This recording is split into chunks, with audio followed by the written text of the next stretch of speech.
Good morning students. நம்ம வந்து 4th unit வந்து பார்த்துட்ருக்கோம் சரிங்களா. ஒவ்வொரு நாளும் ஒவ்வொரு டாபிக் பார்த்துட்ருக்கோம். இன்றைக்கி என்ன டாபிக் பார்க்க போகிறோம் அப்படின்னு பார்த்தீங்கன்னா பயோமாஸ் கேசிஃபிகேஷன் சரிங்களா. பயோமாஸ் கேசிஃபிகேஷன் அப்படின்னா என்ன அப்படிங்கிறத நீங்கள் தெரிஞ்சுக்க போகிறீங்க இன்றைக்கி சரிங்களா. இதில் நம்ம என்னென்ன பார்க்க போகிறோம் அப்படின்னா ஃபஸ்ட்டு வந்து வாட் இஸ் பயோமாஸ் கேசிஃபிகேஷன், அதாவது பயோமாஸ் கேசிஃபிகேஷன் அப்படின்னா என்ன அப்படிங்கிறத பற்றி இந்த டாப்பிக்கில் தெரிஞ்சுக்க போகிறோம். அதுக்கப்புறம் டைப்ஸ் ஆஃப் பயோமாஸ் கேசிஃபிகேஷன் ப்ராசஸ், இந்த பயோமாஸ் கேஸை வந்து எந்த மாதிரியான ப்ராசஸ் எல்லாம் வச்சு உற்பத்தி பண்ணுறாங்க அப்படிங்கிறத பற்றி நம்ம தெரிஞ்சுக்க போகிறோம் சரிங்களா. அதுக்கப்புறம் இந்த பயோமாஸ் கேசிஃபிகேஷன் வந்து எங்கெல்லாம் பயன்படுத்துகிறாங்க, இதோட அப்ளிகேஷன் என்ன அப்படிங்கிறத நம்ம இன்றைக்கி இந்த டாப்பிக்கில் பார்க்க போகிறோம் சரிங்களா. ரைட், ஸ்லைடுக்குள்ளே போகலாம் பாருங்கள்.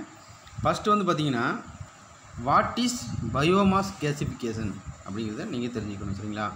வாட் இஸ் பயோமாஸ் கேசிஃபிகேஷன் அப்படின்னா என்னென்னா லிக்யூட் அல்லது சாலிட் பயோமாஸ்லேருந்து கேஸை வந்து தெர்மோகெமிக்கல் மெத்தட் மூலமாக ரெடி பண்ணுறது தான் என்னது பயோமாஸ் கேசிஃபிகேஷன் சொல்லி சொல்கிறாங்க சரிங்களா. இன்னும் உங்களுக்கு புரிகிற மாதிரி சொல்லணும்னா லிக்யூட் ஆர் சாலிட் பயோமாஸ்லேருந்து தெர்மோகெமிக்கல் மெத்தட் மூலமாக கேஸை வந்து உற்பத்தி பண்ணுறது தான் என்னது பயோமாஸ் கேசிஃபிகேஷன் சொல்லி சொல்கிறாங்க சரிங்களா. ரைட், இந்த பயோமாஸ் கேசிஃபிகேஷன் வந்து உற்பத்தி பண்ணுறதுக்கு நமக்கு 3 டைப் ஆஃப் பிளான்ட்ஸ் இருக்குது சரிங்களா. அது என்னென்னு சொல்லிட்டு பார்க்கலாம். ஃபஸ்ட்டு வந்து என்னென்னு பார்த்தீங்கன்னா ஃபிக்ஸ்டு பெட் கேசிஃபையர் அப்படின்னு சொல்லிட்டு ஒரு டிவைஸ் இருக்குது சரிங்களா. இந்த ஃபிக்ஸ்டு பெட் கேசிஃபையரில் 3 சப் டைப் இருக்குது சரிங்களா. இந்த 3 சப் டைப் எதை வச்சு பிரிப்பாங்க அப்படின்னா உற்பத்தி பண்ணப்பட்ட கேஸ் வந்து அந்த கேசிஃபையரில் எந்த பகுதியில் வெளியேற்றப்படுது அப்படிங்கிறத வச்சுட்டு 3 டைப்பாக பிரிச்சுருக்காங்க சரிங்களா.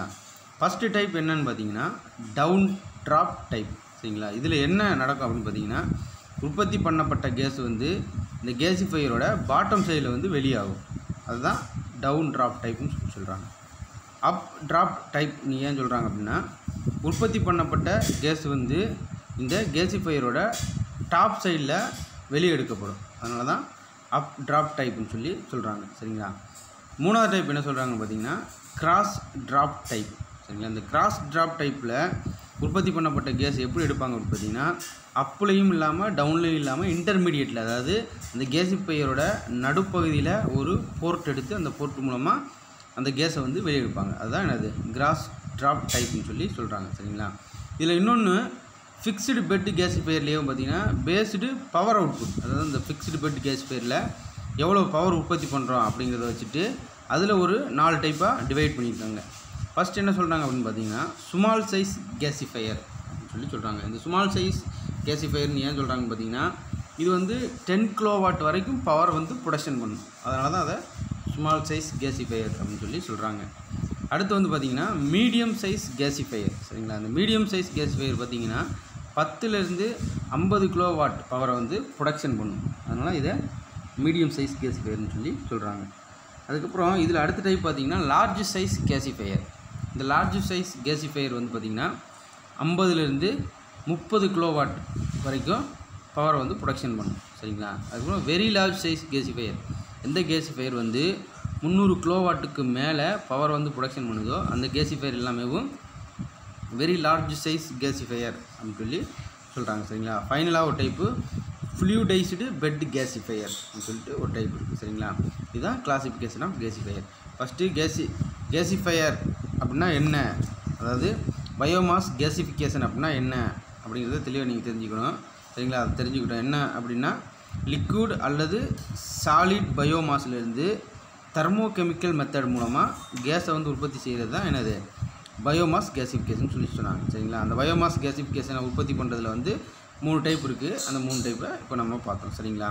அடுத்து வந்து பார்த்திங்கன்னா இதில் ஃபஸ்ட்டு டைப்பை நம்ம இன்றைக்கி பார்க்க போகிறோம். ஃபிக்ஸ்டு பெட் கேசிஃபையரில் இருக்கக்கூடிய 3 டைப்பை இன்றைக்கி நம்ம பார்க்க போகிறோம் சரிங்களா. ஃபஸ்ட்டு டைப் என்னென்னு பார்த்தீங்கன்னா டவுன் ட்ராப் டைப் சரிங்களா. ஸ்லைடை பார்த்தீங்கன்னா உங்களுக்கு புரியுங்க. அந்த டவுன் ட்ராப் டைப்பில் என்னென்ன முக்கியமான கன்ஸ்ட்ரக்ஷன்லாம் இருக்குது அப்படின்னு பார்த்தீங்கன்னா ட்ரையிங் ஜோன் அப்படின்னு சொல்லிட்டு ஒரு பகுதி இருக்குது, அதுக்கப்புறம் டிஸ்டிலேஷன் ஜோன் சொல்லிட்டு ஒரு பகுதி இருக்குது, அதுக்கப்புறம் ஹெர்த் ஜோன் அப்படின்னு ஒரு பகுதி இருக்குது, அதுக்கப்புறம் ரிடக்ஷன் ஜோன் சொல்லிட்டு ஒரு பகுதி இருக்குது, கடைசியாக பார்த்திங்கன்னா ஆஸ் கலெக்டர் அப்படின்னு சொல்லிட்டு ஒரு பகுதி இருக்குது. இந்த ஒவ்வொரு பகுதியை எரிபொருள் வந்து கடந்து கடைசியாக வந்து அவுட்லெட் வழியாக வெளியேறும். சரிங்களா? இது வந்து உங்களுக்கு டிராயிங் பார்க்கும்போது புரிய ஆரம்பிக்கும். நீங்கள் டிராயிங் பாருங்கள். இதுதான் டவுன் ட்ராப் டைப் கேசிஃபையர். சரிங்களா? இதில் வந்து பார்த்திங்கன்னா இது ஒரு ஃபர்னஸ் மாதிரி தான், வேறு ஒன்றும் கிடையாது. இது ஒரு ஃபர்னஸ் மாதிரி தான். இது ஏன் டவுன் ட்ராப் டைப் கேசிஃபையர் சொல்கிறாங்க அப்படிங்கிறத நம்ம ஏற்கனவே பார்த்தோம். இந்த டிராயிங்கோட பாட்டம் சைடில் கேஸுன்னு சொல்லிட்டு ஒரு அவுட்லெட் போட்டு கொடுத்துருக்காங்க பார்த்தீங்களா? அது எங்கே இருக்குது? கீழ்ப்பகுதியில் இருக்குது. அதனால தான் இதை டவுன் ட்ராப் டைப் கேசிஃபையர் அப்படின்னு சொல்லி சொல்கிறாங்க. சரிங்களா? இது எப்படி இயங்குது அப்படிங்கிறத நம்ம தெரிஞ்சுக்கலாம். அதுக்கு முன்னாடி ஒவ்வொரு ஜோனும் என்ன பண்ணுது அப்படிங்கிறத நீங்கள் தெரிஞ்சுக்கணும். சரிங்களா? ஃபஸ்ட்டு இந்த ட்ரையிங் ஜோன் என்ன பண்ணுது அப்படின்னா, எரிபொருளில் இருக்கக்கூடிய, அதாவது வெப்பப்படுத்த முடியாமல் தடை ஏற்படுத்தக்கூடிய ஈரப்பதத்தை வந்து எனது ட்ரை பண்ணும். அதுதான் அதை ட்ரையிங் ஜோன் சொல்கிறாங்க. சரிங்களா? அந்த ட்ரையிங் ஜோனுக்கு அடுத்து டிஸ்டிலேஷன் ஜோன் ஒன்று இருக்குது பார்த்திங்கன்னா. இந்த டிஸ்டிலேஷன் ஜோனில் என்ன நடக்கும் அப்படின்னா, அதே மாதிரி தான் பொருட்கள் வந்து எரியாமல் தடைப்படுத்தக்கூடிய ஏதேனும் வேறு பொருள் இருந்தால் அங்கே வந்து அது ஃபில்டர் பண்ணுவாங்க. அதுதான் டிஸ்டிலேஷன் ஜோன் சொல்லி சொல்கிறாங்க. சரிங்களா? அடுத்து இந்த ஹெர்த் ஜோனில் தான் பார்த்திங்கன்னா பொருட்கள் வந்து எரிய ஆரம்பிக்கும். எரிஞ்சு அங்கே தான் என்னது கேஸ் வந்து ப்ரொடக்ஷன் பண்ண ஆரம்பிக்கும். சரி, அந்த எரிஞ்ச பொருள் வந்து அடுத்து இந்த ரிடக்ஷன் ஜோனுக்கு அனுப்புவாங்க. சரிங்களா? அந்த ரிடக்ஷன் ஜோனில் வந்து கெமிக்கல் ரியாக்ஷன் மூலமாக கேஸ் வந்து ப்ரொடக்ஷன் ஆகும். சரிங்களா? அந்த கேஸ் வந்து அதுக்கப்புறம் அந்த கீழே இருக்கக்கூடிய அவுட்லெட் மூலமாக வெளியெடுத்துருவாங்க. இதுதான் இதோட கன்ஸ்ட்ரக்ஷன். இப்போ நம்ம இதோட ஒர்க்கிங் பிரின்சிபல் பார்க்கலாம். சரிங்களா? இதோட ஒர்க்கிங் பிரின்சிபல் பார்த்திங்க அப்படின்னா உங்களுக்கு நல்லாவே புரிய ஆரம்பிக்கும். ஃபஸ்ட்டு வந்து என்ன பண்ணுவாங்க அப்படின்னா, இந்த டிராயிங்கோட டாப் சைடில் ஃபீடு அப்படின்னு சொல்லி ஒன்று இருக்குது பார்த்தீங்களா? அந்த இடத்துல தான் என்னது ரா மெட்டீரியலை வந்து ஃபீட் பண்ணுவாங்க. இங்கே ரா மெட்டீரியல் அப்படிங்கிறது என்னதுப்பா? அதாவது பயோ மாஸ் பொருட்கள் தான் இங்கே ரா மெட்டீரியல்னு சொல்லி சொல்கிறாங்க. இங்கே வந்து நான் சொன்ன மாதிரி வுட் வேஸ்ட்டாக இருக்கலாம், இல்லைனா வேறு என்னது வுட் சிப்பாக இருக்கலாம், அப்படின்னா கோகோனட் சில்ஸ்னால் என்னதுப்பா? சிரட்டை அதுவாக இருக்கலாம், இல்லைன்னா ஸ்ட்ராவ்னு என்னதுப்பா? வைக்கப்புல், அதான் வைக்கோல்னு சொல்லுவாங்க தெரியுங்களா? அதுவாக இருக்கலாம். சரிங்களா? அந்த மாதிரியான பொருட்களை வந்து அந்த டாப் சைடில் இருக்கக்கூடிய ஃபீடர் வழியாக ஃபீட் பண்ணுவாங்க. சரிங்களா? அப்படி ஃபீட் பண்ணப்பட்ட பிறகு அது என்ன நடக்கும் அப்படின்னா ட்ரையிங் ஜோனை வந்து அடையும். சரிங்களா? அந்த ட்ரையிங் ஜோனில் நான் சொன்ன மாதிரி அதில் இருக்கக்கூடிய ஈரப்பதத்தை எல்லாத்தையுமே ஒரு குறிப்பிட்ட வெப்பநிலையில் நீக்குவாங்க, ட்ரை பண்ணுவாங்க. சரிங்களா? இந்த ட்ரையிங் ஜோன் ப்ராசஸை கடந்த பிறகு அது டிஸ்டிலேஷன் ஜோன் ப்ராசஸ்க்கு வந்து சேரும். அதாவது 2வது ஸ்டேஜுக்கு வந்து சேரும். இந்த டிஸ்டிலேஷன் ஜோன் ப்ராசஸில் என்ன நடக்கும் அப்படின்னு பார்த்திங்கன்னா, எரிவதற்கு தடையை ஏற்படுத்தக்கூடிய ஏதாவது ஒரு பொருள் வந்து அந்த பயோமாஸ் பொருட்களோட ஒட்டிகிட்டு இருந்துச்சுன்னா அந்த பொருட்களை எல்லாம் இந்த டிஸ்டிலேஷன் ஜோனில் வந்து நீக்குவாங்க. சரிங்களா? இப்போ அந்த டிஸ்டிலேஷன் ஜோனை கடந்த பிறகு அது எங்கே போகும் அப்படின்னு பார்த்திங்கன்னா 3வது ஸ்டேஜுக்கு போகும். 3வது ஸ்டேஜ் என்னென்னு பார்த்திங்கன்னா ஹெர்த் ஜோன். இந்த ஹெர்த் ஜோனில் என்ன நடக்கும் அப்படின்னா பொருள் வந்து எரிக்கப்படும். சரி, இங்கே எப்படி எரிதல் நடைபெறுது அப்படின்னு பார்த்திங்கன்னா, சாதாரணமாக ஒரு பொருளை எரிக்கிறத காட்டிலும் கொஞ்சம் ஏர் சப்ளை பண்ணி எரித்தோம் அப்படின்னா அதோட எரிதிறன் வந்து அதிகமாக இருக்கும். பார்த்திங்களா? இன்ஜினில் கூட உங்களுக்கு தெரியும், வெறும் ஃபியூலை மட்டும் உள்ளே அனுப்பாமல் அதோட ஏர் கலந்த கலவையும் அனுப்புவாங்க. ஏன்ப்பா? ஃபியூலோட எஃபிஷியன்சி அதிகப்படுத்துறதுக்கும் எரிதலை அதிகப்படுத்துறதுக்கும். அதே மாதிரி தான் இங்கே வந்து பார்த்திங்கன்னா 2 இன்லெட் போர்ட் இருக்குது பார்த்தீங்களா? அந்த 2 இன்லெட் போர்ட் வழியாக ஏரை வந்து, அதாவது அட்மாஸ்பியரிக் ஏரை வந்து ஃபில்ட்ரு பண்ணி உள்ளே சப்ளை பண்ணுவாங்க. சரிங்களா? அப்போ அந்த ஏர் சப்ளையோடு சேர்த்து நான் சொன்ன மாதிரி ஒவ்வொரு ஸ்டேஜையும் கடந்து வந்த அந்த பயோமாஸ் பொருள் வந்து எரிய ஆரம்பிக்கும். அப்போ நல்லா எரியும் போது என்ன ஆகும் அப்படி பார்த்திங்கன்னா, அதிலிருந்து பேசிக்காக 4 டைப் ஆஃப் கேஸஸ் வந்து ப்ரொடக்ஷன் ஆக ஆரம்பிக்கும். சரிங்களா? அது என்னென்ன கேஸஸ் அப்படின்னு பார்த்திங்கன்னா, கார்பன் மோனாக்சைடு. சரிங்களா? அதுக்கப்புறம் கார்பன் டை ஆக்சைடு, அதுக்கப்புறம் ஹைட்ரஜன், அதுக்கப்புறம் மீத்தேன், CH4ன்னு சொல்லுவாங்க தெரியுங்களா? கார்பனும் ஹைட்ரஜனும் கலந்த கலவையை தான் என்னது மீத்தேன்னு சொல்லுவாங்க. சரிங்களா? அந்த மாதிரியான கேஸஸ் எல்லாம் ப்ரொடக்ஷன் ஆகும். சரிங்களா? அப்போது இந்த கேஸஸ் வந்து ப்ரொடக்ஷன் ஆகும் பொழுது எரிஞ்ச பொருளில் இருக்கக்கூடிய ஆசுன்னு என்னதுப்பா? சாம்பல் வந்து உருவாகும். அந்த சாம்பலை என்ன பண்ணுவாங்கன்னா இந்த ரிடக்ஷன் ஜோன் அப்படின்னு ஒன்று இருக்குது பார்த்தீங்களா? அந்த ரிடக்ஷன் ஜோன் வழியாக கலெக்ட் பண்ணி கீழே ஆஸ் கலெக்டர்னு சொல்லிட்டு ஒரு ஜோன் இருக்குது. அந்த ஆஸ் கலெக்டருக்கு வந்து அதை வந்து அனுப்பிடுவாங்க. சரிங்களா? அந்த ஆஸ் கலெக்டர் ஜோனுக்கு உள்ளாரமேவும் கொஞ்சம் தண்ணி வந்து சேமித்து வச்சுருப்பாங்க. இந்த தண்ணி எதுக்கு அப்படின்னா, இந்த உற்பத்தி ஆகக்கூடிய கேஸ் வந்து அந்த தண்ணியுடன் வேதிவினை புரியும். சரிங்களா? வேதிவினை புரிஞ்சு நமக்கு பியூர் கேஸாக கிடைக்க ஆரம்பிக்கும். சரிங்களா? அந்த பியூர் கேஸை வந்து என்ன பண்ணுவாங்கன்னா இந்த கீழே இருக்கக்கூடிய அவுட்லெட் போர்ட் வழியாக வந்து வெளியெடுப்பாங்க. இதுதான் இந்த டவுன் ட்ராப் டைப் கேசிஃபையரோட ஃபங்க்ஷன். சரிங்களா, இதில் வந்து மெயின் அப்ளிகேஷன் என்னென்னு பார்த்தீங்கன்னா, இதில் உருவாகக்கூடிய கேஸை வந்து ஐசி என்ஜின், சரிங்களா, இன்டர்னல் காம்போசிஷன் என்ஜினை தான் ஐசி என்ஜின் சொல்லுவாங்க. இந்த ஐசி என்ஜினில் எரிபொருளாக வந்து நமக்கு பயன்படுத்துகிறாங்க. புரிஞ்சுங்களா, இதுதான் டவுன் ட்ராப் டைப் கேசிஃபையர்னு சொல்கிறாங்க. சரிங்களா, இந்த டவுன் ட்ராப் டைப் கேசிஃபையர் எப்படி இயங்குது? ஃபஸ்ட்டு வந்து என்ன பண்ணுறாங்க, ரா மெட்டீரியல்ஸை மேலே ஃபீட் அப்படின்னு சொல்லி இருக்கக்கூடிய ஒரு போர்ட் வழியாக ஃபீட் பண்ணுறாங்க. அது வந்து ட்ரையிங் ஜோனை வந்து கிராஸ் பண்ணுது. ட்ரையிங் ஜோனில் இருக்கக்கூடிய ஈரப்பதமெல்லாம் நீக்குறாங்க. அதுக்கப்புறம் டிஸ்டிலேஷன் ஜோனை கிராஸ் பண்ணுது. டிஸ்டிலேஷன் ஜோனில் என்ன பண்ணுறாங்க, எரிதலுக்கு தீங்கு விளைவிக்கக்கூடிய, அதாவது எரிய விட செய்யாமல் இருக்கக்கூடிய பொருட்களை எல்லாத்தையுமே அங்கே நீக்குறாங்க. சரிங்களா, அதுக்கப்புறம் அது ஹெர்த் ஜோனை வந்து அடையுது. அந்த ஹெர்த் ஜோனில் வெப்பமும் காற்றும் கலந்த கலவையை வச்சு அதை எரிக்கிறாங்க. அப்புறம் எரிக்கும் பொழுது உருவாகக்கூடிய சாம்பலை வந்து ஆஸ் ஜோன் சொல்லிட்டு ஒரு ஜோன் இருக்குது. அந்த ஆஸ் ஜோன் மூலமாக கலெக்ட் பண்ணுறாங்க. அதில் உற்பத்தி ஆகக்கூடிய கேஸ் வந்து கீழே சேமிக்கப்பட்டுள்ள வாட்டரோட வேதிவினை அடைஞ்சு அந்த கேஸ் அவுட்லெட் அப்படிங்கிற ஒரு போர்ட் வழியாக வெளியெடுத்து அதை சேமிக்கிறாங்க. சரிங்களா, இதில் என்ன டைப் ஆஃப் கேஸஸ் உருவாகுது? Carbon di oxide, hydrogen, carbon monoxide, methane அப்படிங்கிற 4 டைப் ஆஃப் கேஸ் கிடைக்குது. இதோட அப்ளிகேஷன் என்னென்னு பார்த்தீங்கன்னா, ஐசி என்ஜினில் இந்த ஃபியூலை வந்து யூஸ் பண்ணுறாங்க நமக்கு. சரிங்களா, இதுதான் இந்த டைப். சரிங்களா, அடுத்த டைப் நம்ம பார்க்கலாம். அடுத்த டைப் என்ன சொல்கிறாங்கன்னா, அப் ட்ராப்ட் கேசிஃபையர்னு சொல்கிறாங்க. இதுக்கு முன்னாடி என்ன பார்த்தோம், டவுன் ட்ராப்ட் கேசிஃபையர் பார்த்தோமா. இது வந்து பார்த்திங்கன்னா அப் ட்ராப்ட் கேசிஃபையர்னு சொல்கிறாங்க. சரிங்களா, இந்த அப் ட்ராப்ட் கேசிஃபையர் ஏன் இதை சொல்கிறாங்கன்னு பார்த்தீங்கன்னா, நான் சொன்ன மாதிரி கேஸை எடுக்கக்கூடிய அவுட்லெட் போர்ட் பார்த்திங்கன்னா அப் சைடில், அதாவது மேல் சைடில் இருக்குது பார்த்தீங்களா. அதனால தான் இது அப் ட்ராப்ட் கேசிஃபையர் அப்படின்னு சொல்கிறாங்க. சரிங்களா, இதோட ஒர்க்கிங் பிரின்சிபலும் சேம் தான், அதே தான்.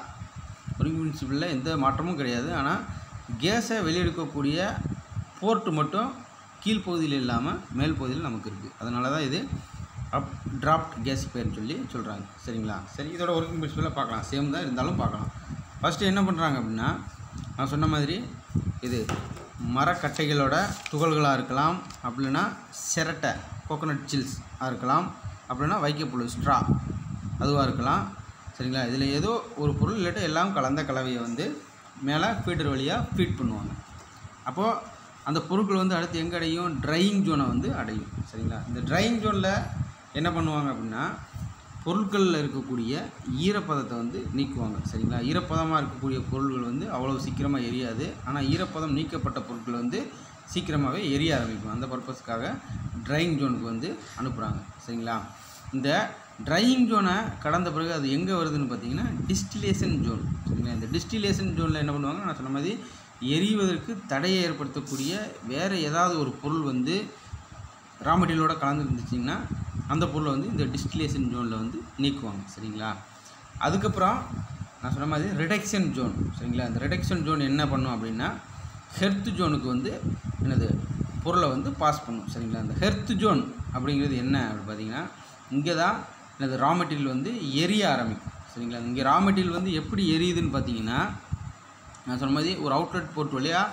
அட்மாஸ்பிரிக் ஏரை வந்து உள்ளே ஃபீட் பண்ணுவாங்க. அப்போ ஃபீட் பண்ணும்போது ரா மெட்டீரியல் வந்து வெப்பப்படுத்தப்பட்டு எரிக்கப்படுது. சரிங்களா, ஏரை பாஸ் பண்ணும்போது பார்த்திங்கன்னா இன்னும் கொஞ்சம் நல்லா எரியும். அதனால தான் இங்கே வந்து அட்மாஸ்பிரிக் ஏரை வந்து பாஸ் பண்ணுறாங்க. சரிங்களா, இப்போது எரியும் பொழுது நமக்கு இதில் 4 டைப் ஆஃப் கேஸ் கிடைக்கிது. ஒன்று கார்பன் டை ஆக்சைடு, இன்னொன்று கார்பன் மோனாக்சைடு, ஹைட்ரஜன், மீத்தேன் அப்படிங்கிற 4 டைப் ஆஃப் கேஸ் கிடைக்கிது. சரிங்களா, சரி, இந்த எரியும் பொழுது மிஞ்சக்கூடிய ஆஸ், அதாவது சாம்பலை வந்து என்ன பண்ணுறாங்கன்னா கீழே இருக்கக்கூடிய ஆஸ் ஜோன் மூலமாக கலெக்ட் பண்ணுறாங்க. சரிங்களா, அப்புறம் இதில் உருவாகக்கூடிய கேஸை வந்து மறுபடியும் மேலே ட்ரான்ஸ்ஃபர் பண்ணி மேலே இருக்கக்கூடிய அவுட்லெட் போர்ட் வழியாக வெளியே எடுக்கிறாங்க. சரிங்களா, இதுதான் அப் ட்ராப் டைப் கேசிஃபையர்னு சொல்கிறாங்க. புரியுதுங்களா, இங்கே டவுன் ட்ராப் டைப் கேசிஃபையருக்கும் அப் ட்ராப் டைப் கேசிஃபையருக்கும் ஒரே ஒரு வித்தியாசம் தான். என்னென்னா, அங்கே வந்து பார்த்திங்கன்னா கேஸ் எடுக்கக்கூடிய அவுட்லெட் போர்ட் வந்து கீழ்ப்பகுதியில் இருக்கும். அதனால தான் அதை டவுன் ட்ராப் டைப் கேசிஃபையர்னு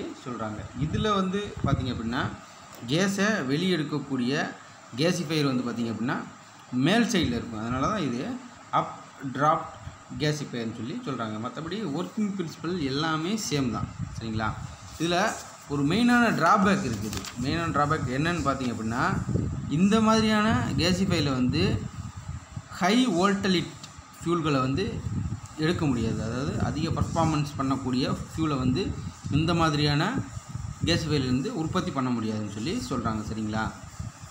அதில் என்ன பண்ணலாம், ஐசி என்ஜினுக்கு வந்து அந்த மாதிரியான கேஸை வந்து சப்ளை பண்ணலாம். சரிங்களா? இதில் வந்து ஹை பர்ஃபார்மன்ஸ் இருக்கக்கூடிய கேஸ்களை வந்து நம்மளால் உற்பத்தி பண்ண முடியாது அப்படின்னு சொல்லி சொல்கிறாங்க. சரிங்களா?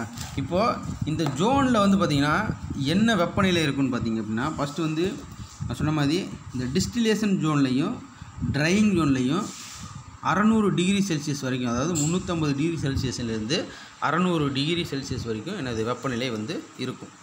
அதுக்கப்புறம் இந்த ஹெர்த் ஜோனில் வந்து பார்த்திங்கன்னா 1000லேருந்து 1200 டிகிரி செல்சியஸ் வரைக்கும் வந்து வெப்பநிலை இருக்கும். சரிங்களா? அப்போ தான் வந்து நல்லா எரிய ஆரம்பிக்கும். எந்த பொருளும் வந்து மிஞ்சாது, ஃபுல்லாக எரிஞ்சு நமக்கு அதிகப்படியான கேஸஸ் கிடைக்கும். சரிங்களா? இதுதான் அப் ட்ராப் கேசிஃபையர்னு சொல்லி சொல்கிறாங்க. சரிங்களா? கடைசியாக இதில் இருக்கக்கூடிய டைப் என்னென்னு பார்த்திங்க அப்படின்னா கிராஸ் ட்ராப் டைப் கேசிஃபையர். சரிங்களா? இந்த கிராஸ் ட்ராப் டைப் கேசிஃபையர்னு ஏன் சொல்கிறாங்க அப்படின்னு பார்த்திங்க அப்படின்னா, இதில் வந்து பார்த்திங்கன்னா கேஸை வெளியேற்றக்கூடிய அந்த இடமானது மேலேயும் இல்லாமல் கீழேயும் இல்லாமல் இந்த கேசிஃபையரோட மையப்பகுதியில் இருக்குது. அதனால தான் இது என்னது கிராஸ் ட்ராப் டைப் கேசிஃபையர்னு சொல்லி சொல்கிறாங்க. சரிங்களா? அப்பில் எங்கே இருந்தது, டவுன் டைப்பில் எங்கே இருந்தது, அந்த கேஸை வெளியேற்றக்கூடிய பகுதி வந்து கீழ்ப்பகுதியில் இருந்தது. அப்பில் எங்கே இருந்தது, மேல் பகுதியில் இருந்தது. இப்போ இந்த கிராஸ் ட்ராப் டைப்பில் எங்கே இருக்குது, இன்டர்மீடியட் பகுதியில், அதாவது நடுப்பகுதியில் இருக்குது. அதனால தான் இதை கிராஸ் ட்ராப் டைப் கேசிஃபையர்னு சொல்லி சொல்கிறாங்க. சரிங்களா? இதுலேயும் சேம் மெட்டீரியல் தான். இதில் என்ன மெட்டீரியல் வந்து எரிக்க யூஸ் பண்ணுவாங்க அப்படின்னா, நான் சொன்ன மாதிரி தான் என்னது வுட் இண்டஸ்ட்ரியிலேருந்து கிடைக்கக்கூடிய வுட் சிப்ஸாக இருக்கலாம், அதாவது மரக்கழிவுகளாக இருக்கலாம். அப்படின்னா என்னது கோகனட் சில்ஸ் சிரட்டை அதுவாக இருக்கலாம். அப்படின்னா என்னது வைக்கப்புல்லாக இருக்கலாம். சரிங்களா? இந்த 3 கலந்த கலவையாக இருக்கலாம். இல்லாட்டி இதில் ஏதாவது ஒரு பொருளாக இருக்கலாம். அந்த பொருளை வந்து மேலேருந்து ஃபிட் பண்ணும்போது ஒவ்வொரு ஜோனாக வந்து கடந்து என்னது நமக்கு வந்து கேஸஸ் வந்து கிடைக்குது. சரிங்களா? இதுவும் ஒர்க்கிங் பிரின்சிபல் சேம் தான், பார்க்கலாம். சரிங்களா? முதல் வந்து பார்த்திங்கன்னா அந்த பயோமாஸ் கூப்பர்னு இருக்குது பார்த்திங்களா, அந்த பயோமாஸ் கூப்பர் வழியாக ரா மெட்டீரியல் வந்து ஃபீட் பண்ணுவாங்க. அந்த ரா மெட்டீரியல் ஃபீட் பண்ண பிறகு அது எங்கே போகும் அப்படின்னு பார்த்திங்கன்னா வுட் சிப்ஸ், அதாவது அந்த வுட் சிப்ஸ், அதாவது சின்ன சின்ன அதாவது வெட்டப்பட்ட மரக்கட்டையை தான் வுட் சிப்ஸுங்கன்னு சொல்கிறாங்க. அந்த வுட் சிப்ஸை வந்து ட்ரையிங் ஜோனுக்கு வந்து பாஸ் பண்ணும். சரிங்களா? இந்த ட்ரையிங் ஜோனில் என்ன பண்ணுவோம், நான் சொன்ன மாதிரி எரிதலுக்கு பாதிப்பை ஏற்படுத்தக்கூடிய ஈரப்பதத்தை வந்து அது வந்து ரிடக்ஷன் பண்ணும், குறைக்கும். சரிங்களா? அங்கே வந்து வெப்பநிலை என்ன இருக்குன்னு சொன்னேன், 300 டிகிரி செல்சியஸ்லேருந்து 600 டிகிரி செல்சியஸ் வரைக்கும் அந்த இடத்துல வெப்பநிலை இருக்கும். அப்போது அதில் இருக்கக்கூடிய ஈரப்பதங்கள் வந்து எடுக்கப்படுது. அடுத்து அந்த இது அங்கேருந்து எங்கே கிடக்குதுன்னு பார்த்திங்க அப்படின்னா டிஸ்டிலேஷன் ஜோன். இங்கே வந்து டிஸ்டிலேஷன் ஜோன்னு சொல்லலாம், அப்படின்னா பைரோலிசிஸ் ஜோன்னு சொல்லலாம். ரெண்டுமே சேம் ஃபங்க்ஷன் தான். என்ன பண்ணுதுன்னா, நான் சொன்ன மாதிரி எரிவதற்கு என்னது தடையை ஏற்படுத்தக்கூடிய வேறு ஏதாவது பொருட்கள் வந்து ரா மெட்டீரியலோடு கலந்துருந்துச்சு அப்படின்னா அந்த பொருட்கள் வந்து இந்த அடுக்கில் நீக்கப்படுது. சரிங்களா? இதெல்லாம் கடந்து முடித்த பிறகு அது எங்கே வருதுன்னு பார்த்திங்கன்னா ஹெர்த் ஜோன். சரிங்களா? ஹெர்த் ஜோனில் என்னப்பா நடக்கும் உங்களுக்கு ஆல்ரெடி தெரியும். அங்கே வந்து வெப்பத்தோட ஏரையும் கலந்து என்னது பொருளை வந்து எரியூட்டுறாங்க, அதாவது பொருட்களை வந்து எரிக்க செய்கிறாங்க. அதுதான் அங்கே நடக்குது. சரிங்களா? அட்மாஸ்பிரிக் ஏரை வந்து வெப்பத்தோடு கலந்து அனுப்பப்படும் பொழுது எரிதல் வந்து இன்னும் நல்லா நடைபெறும். அதனால தான் இங்கே வந்து அட்மாஸ்பிரிக் ஏரை வந்து உள்ளே பம்ப் பண்ணி அனுப்புகிறாங்க. சரிங்களா? அதுக்காண்டி தான் ஒரு இன்லெட் போட்டுருக்கு பார்த்திங்களா. இப்படி எரிக்கும் பொழுது நமக்கு எப்பயும் சொன்ன மாதிரி இங்கேயும் 4 டைப் ஆஃப் கேஸ் கிடைக்கும். சரிங்களா? இங்கேயும் 4 டைப் ஆஃப் கேஸ் கிடைக்கும். அந்த 4 டைப் ஆஃப் கேஸஸ் என்ன அப்படின்னு பார்த்திங்க அப்படின்னா carbon di oxide, carbon monoxide, அதுக்கப்புறம் மீத்தேன் அப்படிங்கிற கேஸஸ் எல்லாம் நமக்கு இதில் கிடைக்கிது. புரிஞ்சுதுங்களா? அப்போது இங்கே இப்போ என்ன பண்ண போகிறோம் அப்படின்னா இந்த கேஸஸ் எல்லாம் எடுத்து நம்ம வேறு ஏதாவது பர்பஸுக்கு யூஸ் பண்ணிக்கலாம். நான் சொன்ன மாதிரி ஐசி என்ஜின்ஸ்க்கு யூஸ் பண்ணிக்கலாம், இல்லாட்ட வேறு ஏதாவது என்னது ஃபியூலாக யூஸ் பண்ணிக்கலாம். சரிங்களா? இப்போது நம்ம இன்றைக்கி என்ன பார்த்துருக்கோம், 3 டைப் ஆஃப் கேசிஃபையர் பார்த்துருக்கோம். ஃபஸ்ட் டைப் கேசிஃபையர் என்ன பார்த்தோம், டவுன் டைப் கேசிஃபையர் பார்த்தோம். சரிங்களா? இந்த டவுன் டைப் கேசிஃபையரில் கேஸை வெளியேற்றக்கூடிய பகுதி வந்து கீழ் சைடில் இருக்கும். சரிங்களா? அதுதான் டவுன் டைப் கேசிஃபையர்னு சொல்லிட்டாங்க. அதுக்கப்புறம் அப் டைப் கேசிஃபையர். சரிங்களா? அந்த அப் டைப் கேசிஃபையரில் வந்து கேஸை வெளியேற்றக்கூடிய பகுதி வந்து பார்த்திங்கன்னா மேல் பகுதியில் இருக்கும். அதனால தான் அப் டைப்னு சொன்னாங்க. Cross drop type. சரிங்களா? அந்த கிராஸ் ட்ராப் டைப்பில் கேஸை வெளியேற்றக்கூடிய பகுதி வந்து பார்த்திங்கன்னா நடுவால் இருக்கும். அதனால தான் எனது கிராஸ் டைப் கேசிஃபையர்னு சொல்கிறாங்க. சரிங்களா? இதில் யூஸ் பண்ணக்கூடிய ஃபியூல் வந்து சேம் தான். நான் சொன்ன மாதிரி என்னது கோகனட் சில்ஸாக இருக்கலாம், அப்படின்னா என்னது ஸ்ட்ரா வைக்கப்புல்லாக இருக்கலாம், அப்படின்னா என்னது வுட் சிப்ஸாக இருக்கலாம். சரிங்களா? எல்லாத்துலேயுமே சேம் தான் ஒர்க்கிங் பிரின்சிபல். 4 ஜோனாக கிடக்குது. வந்து என்னது ட்ரையிங் ஜோனாக கிடக்குது. அங்கே வந்து வெப்பநிலை வந்து 300லேருந்து 600 வரைக்கும் இருக்கும். அங்கே வந்து ஈரப்பதம் நீக்கப்படுது. அதுக்கப்புறம் ஃபைரோலசிஸ் ஜோன், அப்படின்னா என்னது டிஸ்டிலேஷன் ஜோன். அங்கே வந்து எரிதலுக்கு தடை ஏற்படுத்தக்கூடிய வேறு ஏதாவது ஒரு பொருள் இருந்துச்சுன்னா அந்த இதை வந்து நீக்கிறாங்க. அதுக்கடுத்து என்னது ஹெர்த் ஜோன். அங்கே வந்து வெப்பத்தோட காற்றை கலந்து பொருட்களை வந்து எரிக்க செய்கிறாங்க. அதுதான் என்னது ஹெர்த் ஜோன் சொல்கிறாங்க. இந்த ஜோன்களை எல்லாம் கடந்த பிறகு அடுத்து எங்கே வருது அப்படின்னு பார்த்தீங்கன்னா ஆஸ்கலேட்டிங் ஜோன். சரிங்களா? அங்கே வந்து எரிஞ்ச பிறகு மிஞ்சி இருக்கக்கூடிய சாம்பல் வந்து அங்கே கலெக்ட் பண்ணுறாங்க. சரிங்களா? இந்த மாதிரி தான் இதோட ஒர்க்கிங் பிரின்சிபல். இன்றைக்கி நம்ம இந்த டாபிக் பார்த்துட்ருக்கோம். சரிங்களா? இந்த டாப்பிக்கில் உங்களுக்கு ஏதாவது டவுட்டு இருந்துச்சுன்னா வந்து என்ன பண்ணுறீங்க அப்படின்னா புக் எடுத்து ரீட் பண்ணி பாருங்கள். ரீட் பண்ணி பார்த்த பிறகு கண்டிப்பாக உங்களுக்கு புரியும். இப்போ நான் நடத்துகிறதையும் ரீட் பண்ணுறதையும் கம்பேர் பண்ணி பார்த்தீங்கன்னா கண்டிப்பாக புரியும். அப்படி புரியலைன்னா தாராளமாக நீங்கள் டவுட் கேட்கலாம். சரிங்களா? நன்றி மாணவர்களே.